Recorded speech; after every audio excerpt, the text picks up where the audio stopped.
I'm your host, Dr. Alicia Shelley. So I'm excited today to talk about the topic of sleep and why sleep is so important for losing weight.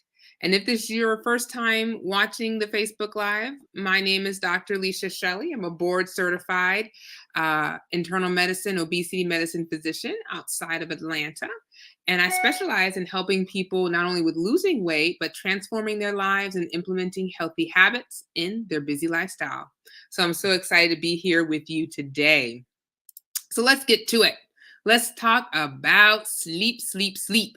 Now, put in the comments how many of us have difficulties with falling asleep or even staying asleep. This is actually quite common. There's so many different sleep disorders or so many different sleep conditions that cause people not to be able to get a good night's rest. And I don't know about you, when I don't sleep well, oh my goodness, it's so hard for me to be up on my game during the day, especially being a physician and treating patients. I sometimes find myself yawning or trying to eat something to stay awake or drink something to stay awake so that I can be able to be effective in my position. So, definitely, I'm so glad to be talking to you about this today. Now, what are some of your biggest challenges to getting a good night rest? Please put that in the comments, or if you're watching the replay, put hashtag replay. What are your biggest challenges? I know for me personally, it's just getting to bed.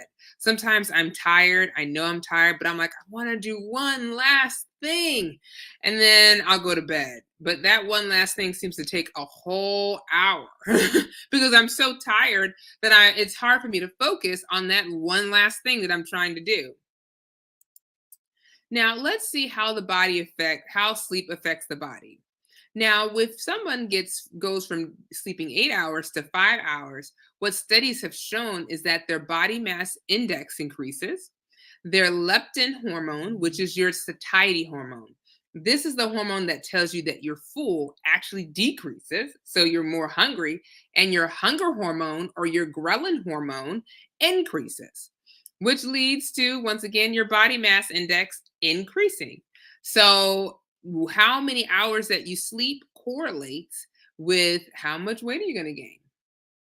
A lot of people who have sleep apnea tend to make it sometimes difficult for them to control their weight because they're not getting a good night's rest. And it's contributing to these different hormonal imbalances. Now, let's think about what are some tips for sleeping better.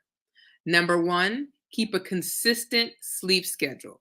Get up at the same time every day, even on the weekends and during vacation. I know it's hard because sometimes we wake up super duper early and we want to sleep in during the weekends, but it's important that your body gets used to you being on that same sleep schedule. Also, set a bedtime that's early enough for you to get at least 7 to 8 hours of sleep. I know you're talking to the choir here. I have so many things that I want to do, and sometimes not enough time to do it. And I'm just trying to do it all before I go to bed. But ask yourself, are you really, really effective? Do you feel like, hey, maybe I should, go to bed now and then wake up earlier and finish my task? Sometimes I find that when I do that, my brain is much fresher. I'm able to kind of complete things faster and clearer because I've had a good night's rest. And then the next thing is don't go to bed unless you're sleepy. Now, the bed should be for two reasons: sleep and sex.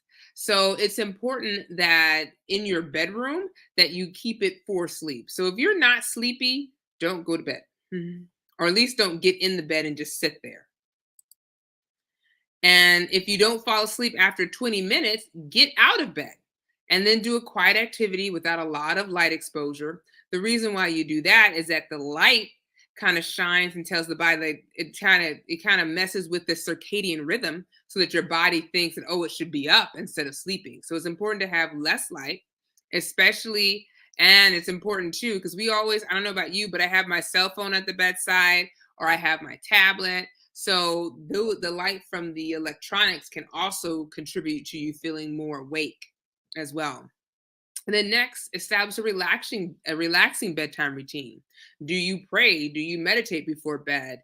Or do you read a book before bed? Something that kind of helps you to relax. And then once again, use your bed for only sleep and sex. Sleep and sex. Next, Make sure your bedroom is quiet and relaxing. Keep the room at a comfortable, cool temperature. The reason why it's cool, it allows you to snuggle up a little bit more and fall asleep. And versus if it was hot and humid in your bedroom, you won't be able to sleep at all. So, but make sure it's quiet. If you're one of those people that work during the day, that work during the night and sleep during the day, make sure you have the blackout curtains so that the light won't penetrate. Because sometimes when that light starts to come through, it makes it harder to fall asleep. Next, limit exposure to bright light in the evenings. Turn off your electronic devices at least 30 minutes before bedtime so that you're able to fall asleep and you're not looking at one last email or one last Facebook post. And then who knows, it could get you riled up and you're like, well, let me learn more about this or let me post. So make sure that you turn off your electronic devices and you're in a relaxed mode. Next, don't eat a large meal prior before bedtime. If you're hungry at night, eat a light, healthy snack. This allows the food not to sit on your stomach and actually reduces how many calories you eat. Because remember, you're going to be sleeping, so you're not burning as many calories as if you have been exercising prior. Also, make sure you have regular and exercise and maintain a healthy diet. Next, avoid caffeine in the afternoon or evening because sometimes for some people, that caffeine can keep you awake and make it harder to fall asleep. Also, avoid consuming alcohol before bedtime.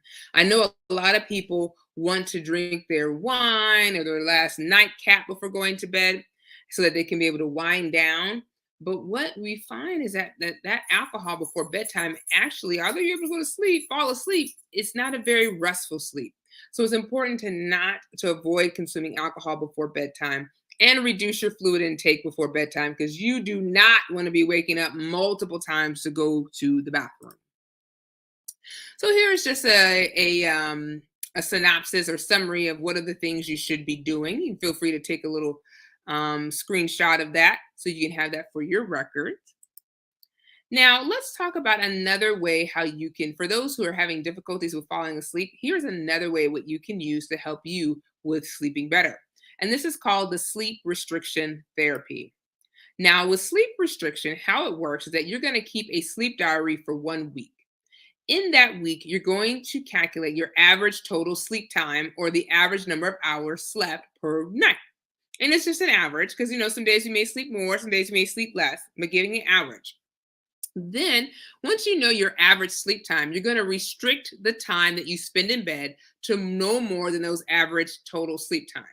And then you'll decide on when you need to get up and just basically subtract how many hours it is that you're averagely sleeping in, so that you know what time you need to fall asleep.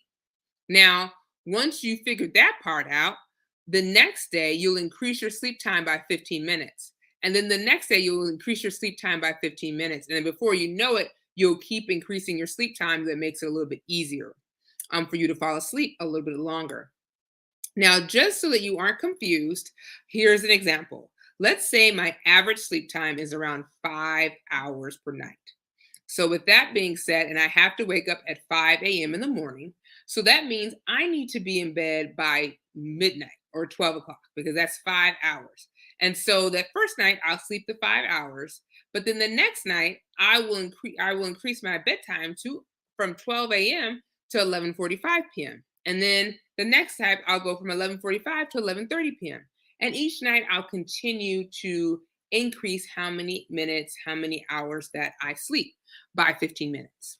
So I hope that was a little bit more helpful. This is more of a natural way to help you with being able to fall asleep. The other thing I'll say, they also have something called cognitive behavioral therapy dash I, which is for people with insomnia. Google that, search that, and you'll actually find some resources too to help you with falling asleep. Now, the other thing that I use is this sleep tracker. This one that I use is called Mental Tracker. What it does, it actually has AI technology that allows you to be able to see how many hours you're sleeping, but also it detects if you're snoring and it detects if you could be at risk for sleep apnea. And so when I use it, it actually gives me a clip of my actual snoring. And I'm like, oh my gosh, it's me. I didn't know I snored. So it really kind of helps you get a gauge on your sleep. And so you can use the QR code or you can use the URL code, URL website at the bottom in order to sign up. Um, and then also, I would say if you want to join, they actually have a free Facebook group.